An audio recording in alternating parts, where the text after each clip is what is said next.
And now we do a tag. 8 books that hold my heart. Stories and memories behind the pages.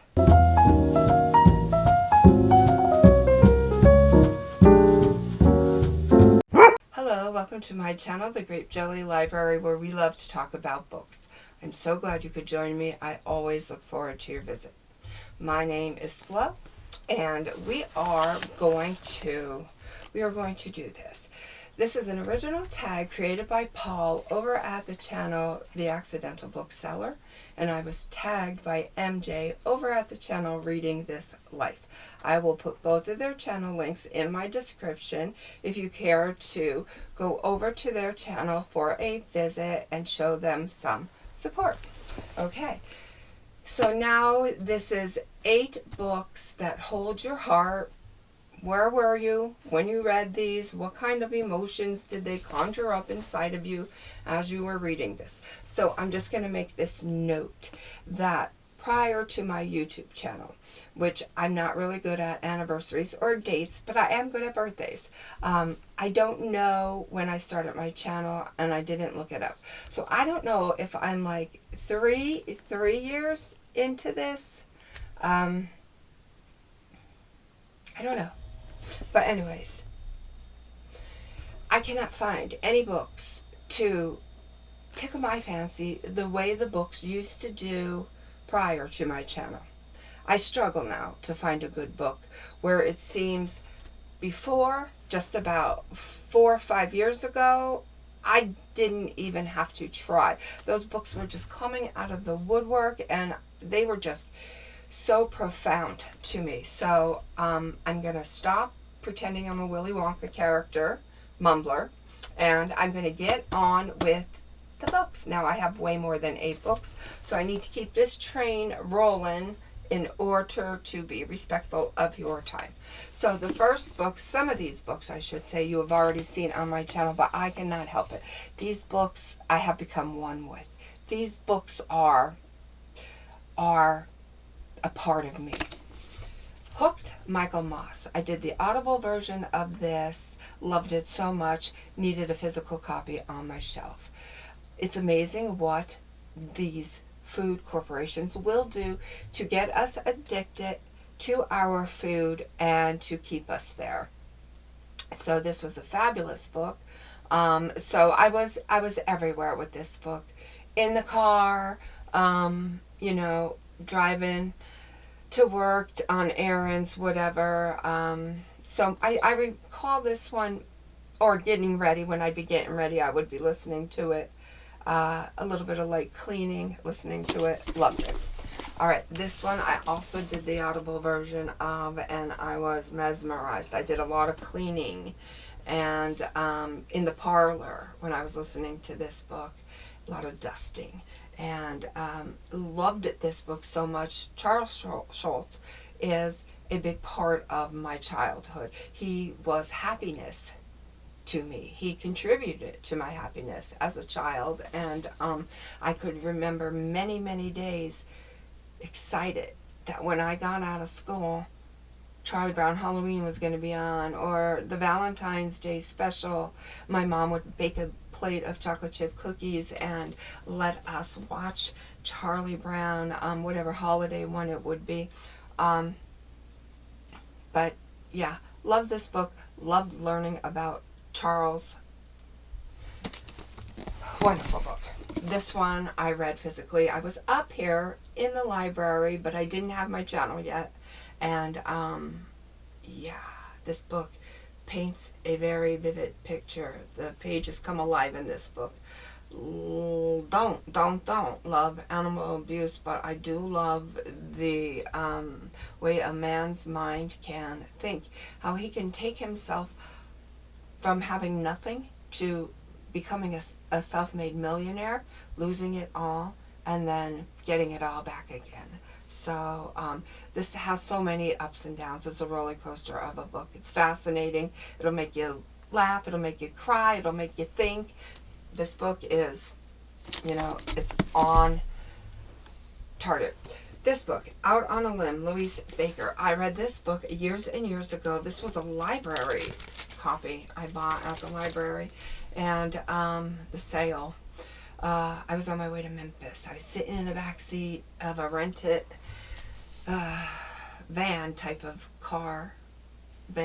vehicle, and I was reading this for the entire trip, and I was intrigued because it was a young girl who lost a leg in a car accident while she was riding her bicycle, and it is the story how Louise, who didn't let it get to her, she always remained funny and optimistic, and she actually, the book states that she did more with her life and went farther with her life than most people with two legs will ever go. So I was intrigued by like the alterations that one has to overcome to fit into a normal society, and the things that we might take for granted. I always want to be compassionate and respectful and understanding, and I like to kind of explore other people's worlds so that I will know. So this was a fabulous book. I will know where they're coming from and not just assume. So anyways, wonderful book. Loved it so much. All right, let's keep this train rolling. On the couch, in the parlor, the Radium Girls. Kate Moore. One of my very favorite books. I will recommend this book over and over and over. And oftentimes when I recommend this book, nobody likes it. Nobody even bothers to finish it. But I will never stop recommending this book. What these women went through and their denials from the company that they worked for.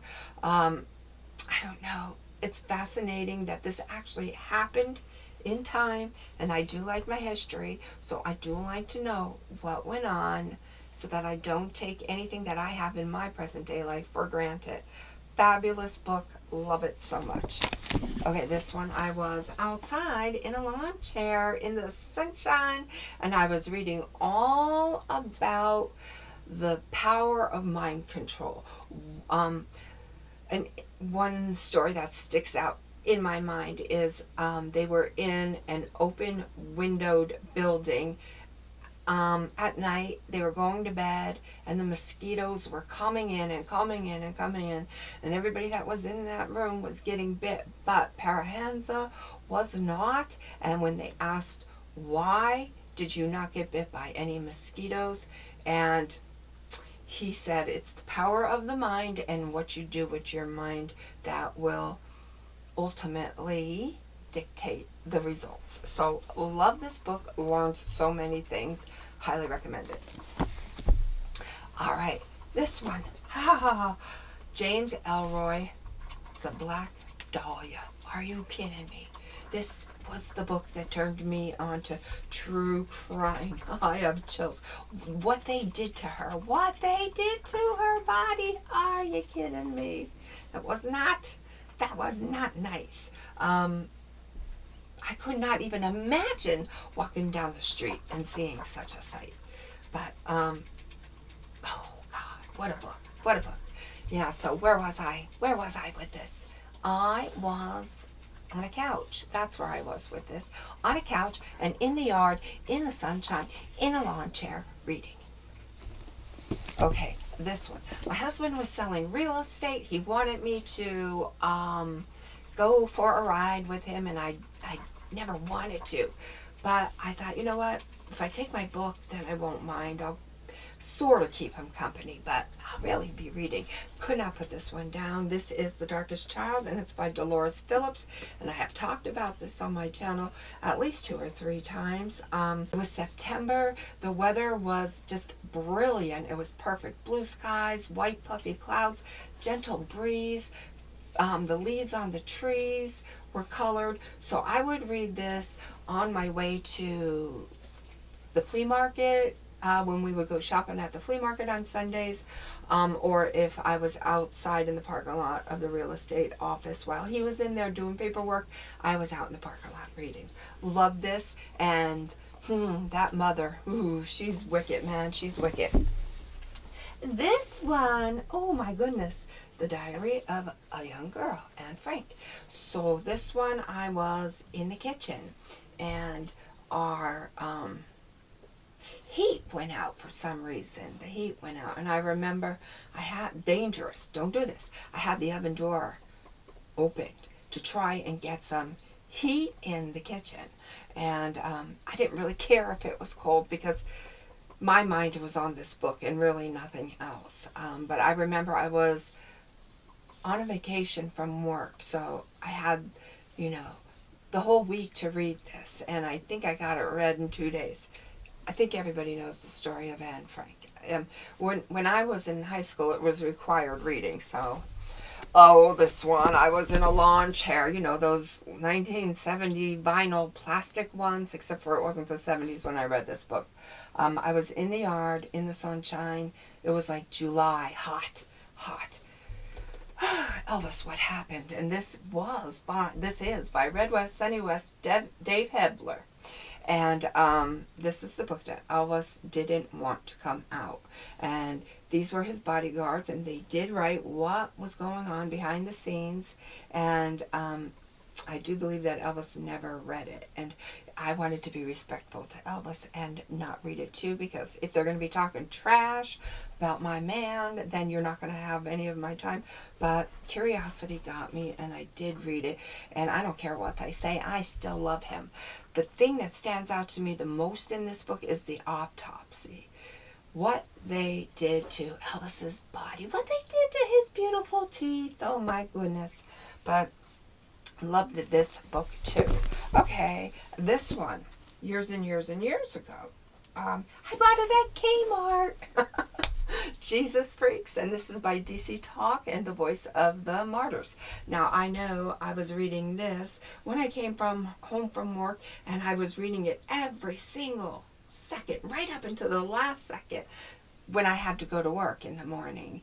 I remember standing above the a kitchen table like this, just trying to get every last ounce of this book in before I had to shut it and go to work. But love this book. All right, this was a recommendation from my cousin. She read this and said it was a good book, so I thought, okay, Mark Twain, Joan of Arc, and I loved this book so much. So this one, I remember I was in what we called the yellow room at the time. I was sitting in the yellow room, and I was reading this, and I don't know, Joan of Arc makes me so proud, and I could never be half the woman that she was, and I was just amazed by this book and by her and her actions. Truly, truly a wonderful book. When I was 33 years old, my mother asked what I wanted for my birthday, and I said any kind of book written by Billy Graham, any kind. And she bought me a bunch of them, and I loved them all. Now, whatever you believe, you believe. But I'm going to tell you, when Billy Graham talks, I listen. So, yeah, I was in the living room on a couch studying and just engaged with this book and just taking it all in, like drinking it like it was water. All right, now this one. It was June, and I couldn't land upon something to read. I couldn't find anything at all to read. I had a credit from Audible, so I was like, you know what? I like my memoirs. I don't like the Allman Brother music. It's just not my thing. But why I chose to read this book, I don't know. I did. And you know what? I couldn't get enough of it. Couldn't get enough. Fascinated with his life, and he was once married to Cher, and he dishes the dirt on her. Woo woo. But anyways, I love this book. Would totally recommend this book time and time again. You do not have to be an Allman Brothers fan to like this book, because I'm not, but I love him. Sad ending, tragedy. And for his brother too, but all in all, good life he lived, and it's a good book. All right, how about this one? Oh, we're coming down to the end of the pile. We have 3 books left. And you know what? I'm going to save that one for last. So, this one is The Book of Health by Megan Griswold. Love this book.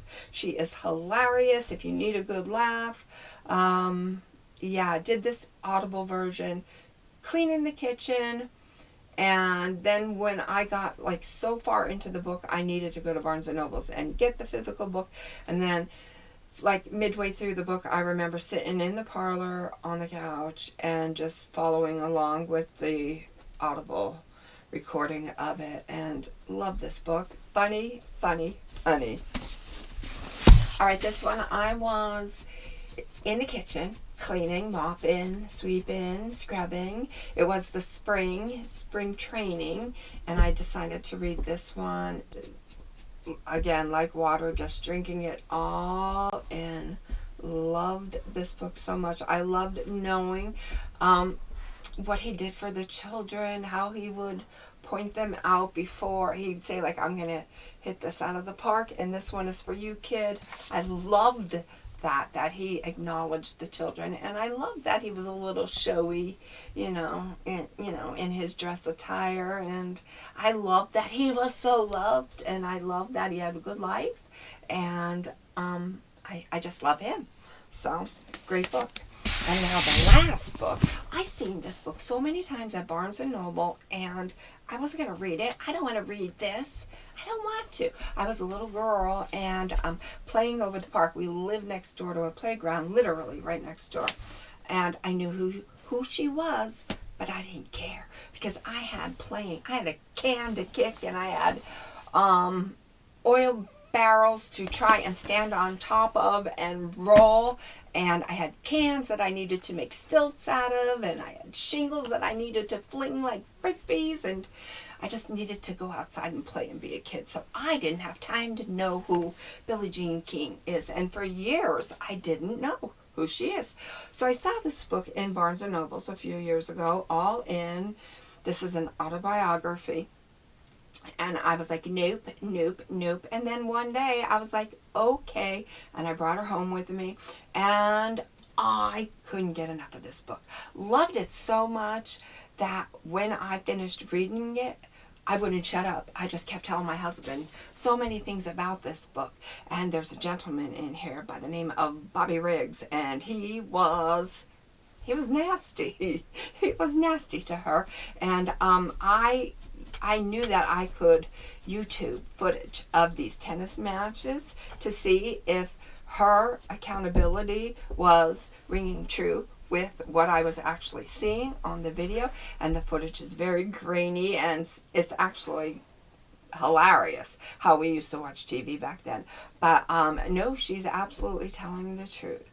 And I believe I sat through an entire match, as grainy as that footage was. But it was a Friday night. I was in the parlor. My husband even, became interested in it. So he sat there with me, and we were laughing at the footage and, the graphics. And, it was just a good time. Good book, good times, good life. Whatever you are reading, I hope you have a ball. Until we meet again, know that I love you. We'll see you soon.